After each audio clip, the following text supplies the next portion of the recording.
Dylan Stratton's mother says this past year has been hell for her. He spent nearly 6 days behind bars, struggling through detox. I thought surely they're taking care of him. I just didn't think that they wouldn't. Security cameras captured Dylan Stratton's health slowly declining and ultimately his death. Now his mother is suing over what you don't see anyone rushing to help. You've got a young man who is naked in a cell. He's talking to people that aren't there. He is suffering. It's obvious. You do something, and nobody did anything. They just let him lay there and die.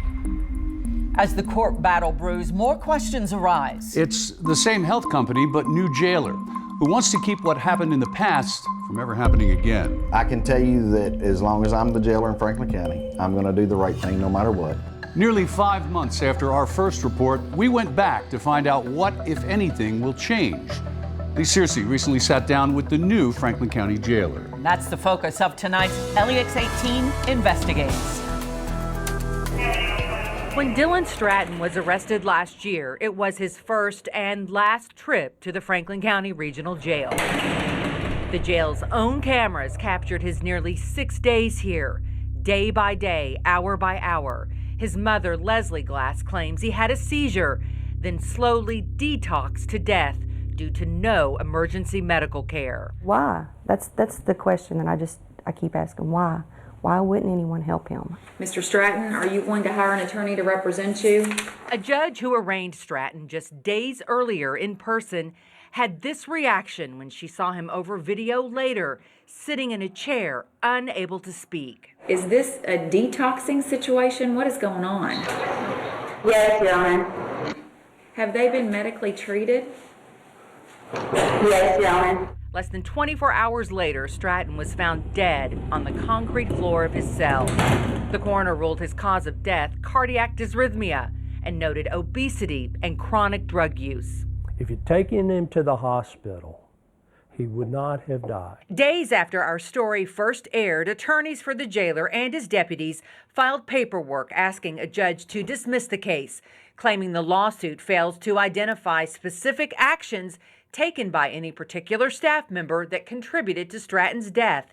In it, they wrote the staff kept logs on his health, showing he was showered, showed signs of vomiting and diarrhea, received water, and skipped some meals. They say a deputy jailer also contacted the jail's medical provider, who recommended he remain under observation and be put in a safety chair as needed. 1 year later, attorneys suing for wrongful death on behalf of Stratton's family say he should have been sent to a hospital instead.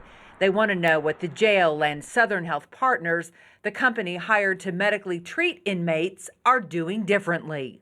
You've got a young man who is naked in a cell. He's talking to people that aren't there. He is suffering. It's obvious. You do something, and nobody did anything. According to the family's lawsuit, a nurse practitioner was at the facility seeing patients the day before Stratton died, but never saw him. The suit claims other jail nurses did not put him on a list to be seen by the nurse practitioner. Southern Health Partners has policies and procedures that should have prevented what happened. We've been asking questions since our first story last fall. We repeatedly, in person and over the phone, attempted to talk to former jailer Rick Rogers, who never responded to our requests, then retired in early September. We've made a few changes since I've came in, nothing drastic. Rogers' appointed successor, Jake BANTA, did sit down with us, but said he cannot speak about what happened to Dylan Stratton due to pending litigation. He did talk about treating everyone from staff to inmates equally. My philosophy is people make bad decisions sometimes. That doesn't make them a bad person. I've always believed that. I believe in the justice system, but I also believe that these people in here are human beings, and we're going to be firm, fair, and consistent. We've learned before BANTA took over, the jail in Franklin County Fiscal Court renewed its contract with Southern Health Partners, a Chattanooga-based company that serves approximately 30 jails here in Kentucky. The same company, Glass alleges in the suit, fabricated Stratton's observation records. She claims the day Stratton died, a nurse turned over only 2 columns of his chart. Then more than a month later, says Southern Health Partners, submitted 2 pages of entries that she believes were fabricated. He was unable to talk. He was in psychosis. The lawsuit says there were no entries showing any deterioration in Dylan's condition, despite his obviously emergent psychotic condition and the progressive decline of his physical, mental, and emotional state as recognized by Judge Mangent less than 24 hours before he died. Here's a copy of his withdrawal chart 2 days before his death that showed no circled for signs of weakness, confusion, and slurred speech. Leslie Glass wants to know why her son didn't get more medical help even after the judge asked about it. Are you all going to be able to transport Mr. Stratton? Probably not, Your Honor. Glass says Southern Health Partners didn't follow its own policies that state on the company's own withdrawal form it requires staff to report all findings to the medical director, especially if patient is not responding well. It goes on to state if patient experiences changes or deterioration is noted, to notify physician immediately. They should be ashamed of themselves. I mean, what kind of medical establishment are you? We once again reached out to Southern Health Partners to get an explanation. No one returned our calls. Last fall, an attorney referred us to the company's response to the lawsuit, which claims its staff acted in good faith and that if Dylan Stratton suffered any harm, it was a result of his own actions, not those of SHP.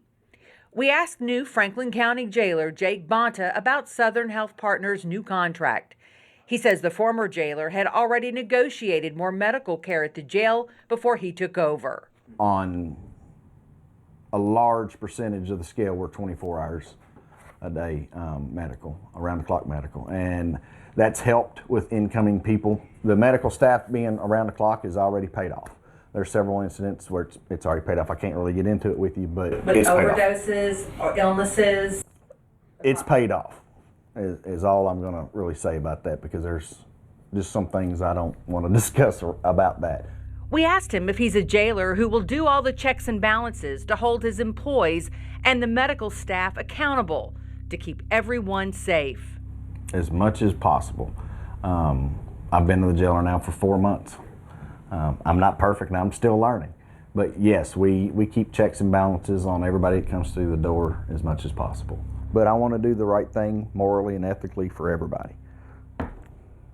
If somebody needs medical treatment, we're going to get them medical treatment. The best of my ability. Dylan Stratton's mother hopes so. I don't know how so many people could walk by my son and no one wanted to help him. So where do things stand now? Stratton's family is waiting to see if a judge moves forward with the lawsuit or dismisses it. The new jailer, Jake BANTA, says he is respectfully trying to move forward to make the jail better for staff and inmates. He says he's changed some training, added educational incentives, and stays in very close contact with his medical staff. Lee, to that point, are the same nurses still there? As far as we know, the jailer didn't tell us. Otherwise, we can tell you that the medical company, Southern Health Partners, never once returned our calls. Still nothing. Still nothing. Lee Searcy, thank you. LEX18 will stay on top of this case to see what happens next.